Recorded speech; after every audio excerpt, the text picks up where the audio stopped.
میرے بھائی ہم لوگ پہلے ہاتھ میں آگ کا انگارہ دیتے ہیں، پھر کہتے ہیں بیٹے تو نے جلنا نہیں۔ ہم پہلے اس کو ساری سہولیات دیتے ہیں، پھر کہتے ہیں تو نے بگڑنا نہیں۔ میرے نبی رحمت نور مجسم شفیع معظم صلی اللہ علیہ وسلم نے فرمایا جو بی بی بن سور کے بازار جائے، میری طرف دیکھیں، آنکھیں کھول کے دیکھیں، یہ حدیث آپ نے سنانی ہے۔ انشاءاللہ بولیے، سنائیں گے انشاءاللہ تعالیٰ؟ بول کے انشاءاللہ کہیے، آپ کو ثواب ہوگا۔ سنائیں گے انشاءاللہ؟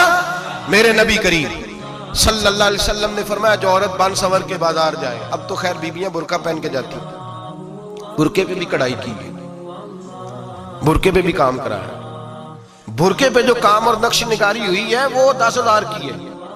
برقع پردے کے لیے پہنا تھا، دکھانے کے لیے۔ یہ کیسا برقع ہے کہ اس نے برقع بھی پہنا ہوا ہے اور برقع بھی اس نے فیشن والا پہن لیا ہے؟ یہ کس طرح کا؟ اس تو پردے کو پردے کی ضرورت پڑ گئی۔ یہ کیسا پردہ ہے کہ جو پردے کو پردے کی ضرورت ہے؟ برقع تو اس لیے ہوتا ہے کہ مجھے دیکھے کوئی نہ، اور اس نے تو پہنا ہی اس لیے کہ ذرا لوگ دیکھیں تو صحیح میں نے کتنا قیمتی پہنا ہے۔ اس حجاب کو حجاب کی ضرورت پڑ گئی۔ میرے حبیب پاک علیہ السلام نے فرمایا بلا ضرورت، عورت کو اجازت ہے بیمار ہو تو ڈاکٹر کے پاس جائے، عورت کو اجازت ہے ضرورت پڑ جائے گھر میں سودا سلف نہ آتا ہو تو لینے چلی جائے، عورت کو اجازت ہے اگر گواہی کی ضرورت پڑ جائے تو پردہ کر کے قاضی عدالت کے پاس گواہی دینے جائے، عورت کو اجازت ہے حج پہ جائے، عورت کو اجازت ہے عمرے پہ جائے، عورت کو اجازت ہے کہ اگر کسی وقت جہاد کے لیے عورتوں کی ضرورت پڑ گئی تو حضرت فاطمہ اور جناب عائشہ کی سنت ادا کرے، جہاد کو جائے۔ لیکن اگر عورت موج کرنے جائے اور روز گئے وہ دیکھیں نا فلاں پارک میں تھے آپ تو کبھی گئے ہی نہیں، فلاں جگہ تھے آپ کے پاس تو فرصت ہی نہیں، فلاں میری سرگودے والی بہن کا خامن تو روز لے کے جاتا ہے آپ نے تو کبھی توجہ نہیں فرمائی۔ روز پیغام دیتی رہے میرے حبیب کریم سید عالم صلی اللہ علیہ وسلم نے فرمایا جو بی بی بن سور کے بلا ضرورت بازار جائے، نبی پاک علیہ السلام نے فرمایا ایک قدم وہ اٹھائے گی تو اس پر اللہ کی لعنت برسے گی، فرشتوں کی لعنت برسے گی، زمین والے لعنت برسائیں گے، آسمان والے لعنت برسائیں گے۔ اور میرے حبیب بولے تو فرمایا جب اللہ کی لعنت برسے گی تو میں بھی اس بی بی پہ لعنت ہی کروں گا جو بی بی بن سور کے جائے۔ اور آگے سن لیں، میرے حبیب نے فرمایا اگر اس کا خامد راضی ہو اس کے بن سور کے بازار جانے پہ، آپ ناراض ہو جائیں، اللہ کرے اس بات پہ ہو ہی جائیں اور اللہ کرے بدل جائے نظام، جو خامد خود میک اپ کرا کے تیار کرا کے پارٹی میں لے کر کے جائے، جو سامنے والی فرنٹ سیٹ پہ خود بغیر نقاب کے اس کو بٹھائے، جو موٹر سائیکل کی پشت پہ خود تیار کرا کے بٹھائے اور جو خود کہے تو چلی جانا جا، تو شادی بھی تو دیکھا، فلاں کام بھی تو کرا، میں آزاد ہوں۔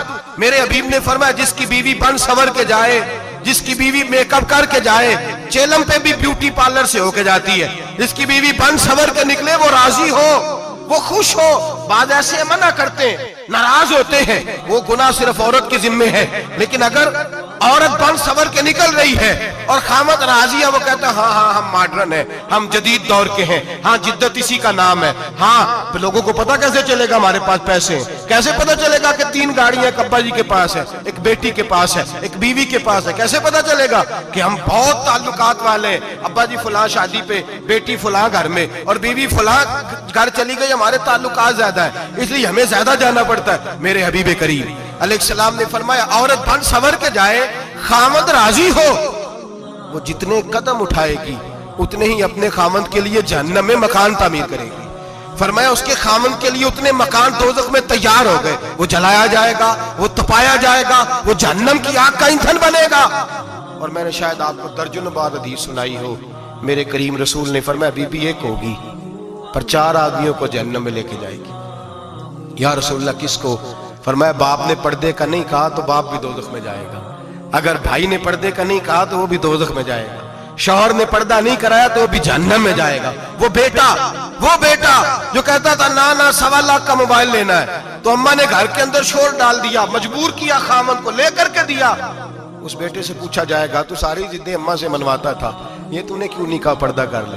اور اب تو بی بی ذرا 40 سال کی ہوتی ہے تو کہتی ہے میری خیر ہے میں بوڑھی ہو گئی ہوں، میری خیر ہے، روٹیاں ساری کھاتی ہوں، باقی سارے کاموں میں جوانوں کی طرح ہوں، پردہ نہیں میں نے کرنا، میری خیر ہے، فلانا تو میرے بیٹے کی طرح۔ ظلم کی حد ہے، ظلم کی حد۔ کزن ایک دوسرے سے ہاتھ ملاتے، کزن، وہ کس مصیبت کا نام ہے؟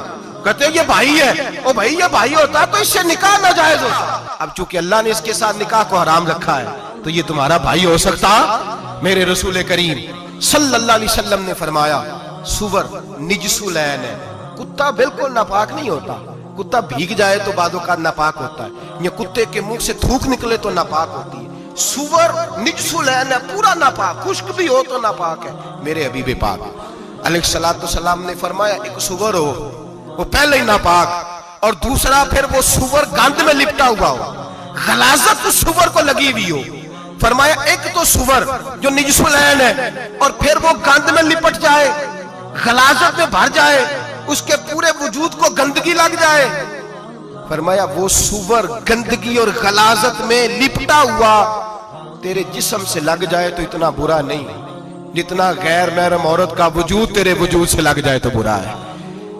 کس قدر تفصیل دی، کہاں سے بات شروع کی اور کہاں میرے نبی نے سکھائی۔ کزن ہاتھ ملا رہی ہے، کزن کے ساتھ بازار جایا جا رہا ہے، کزن کے ساتھ فلاں کام ہو رہا ہے، کزن کو چچا کا بیٹا بھائی ہوتا ہے، اگر یہ سگا بھائی ہوتا تو اس کے ساتھ نکاح ناجائز ہوتا۔ خدا را آ جاؤ، لوٹ آؤ، واپس پلٹو دین کی طرف، لوٹو اس تباہی سے نکلو۔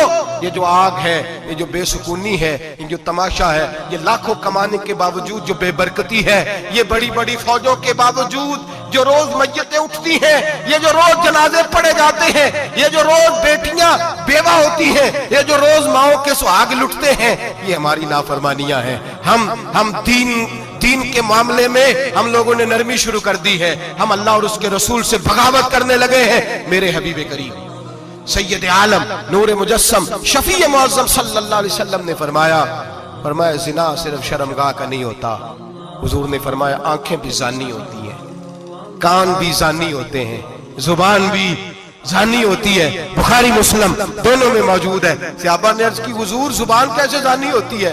فرمایا جو نماز کے باوجود گند بولتا ہے، غلیظ گفتگو کرتا ہے، وہ زبان کا زانی ہے۔ اور فرمایا جو روز گند دیکھتا ہے، وہ جتنی مرضی تہجدیں پڑھے، وہ آنکھ کا زانی ہے۔ اور جو گندی باتوں میں لذت محسوس کر کے سنتا ہے، وہ جتنا مرضی روز اٹھ کے مسجد میں جھاڑو دے، وہ کانوں کا زانی ہے۔ میرے نبی نے فرمایا آنکھ کا زنا بھی چھوڑ دو، کان کا زنا بھی، بولیے کان کا زنا بھی، زبان کا زنا بھی۔ مسند امام احمد بن حنبل اٹھائیے، ایک صحابی نے عرض کی حضور نماز میں دل نہیں لگتا، میرا قرآن پاک میں دل نہیں لگتا، درود و سلام میں دل نہیں لگتا۔ آمینہ کے معصوم لال نے کیا جواب دیا؟ حضور نے فرمایا جا اپنی نظر جا کے پاک کر لے، اللہ کے نبی کا وعدہ ہے تیرا سجدے میں دل لگنے لگ جائے گا۔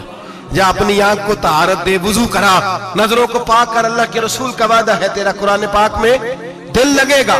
جا کے اپنی نظر کو پاک کر، وعدہ ہے تیری زبان پہ درود و سلام جاری ہو جائے گا، اللہ کا ذکر جاری ہو جائے گا۔ میرے بھائیوں، عورت کا پردہ، عورت کا حجاب دین میں اسی طرح فرض ہے جس طرح نماز فرض ہے، جس طرح روزہ فرض ہے، جس طرح زکوٰۃ فرض ہے، اسی طرح عورت کا پردہ بھی فرض ہے۔ اگر کسی گھر میں عورت پردہ نہیں کرتی، اس گھر کے مکین سارے اللہ کے حضور جواب دے ہیں۔ میرے حبیب کریم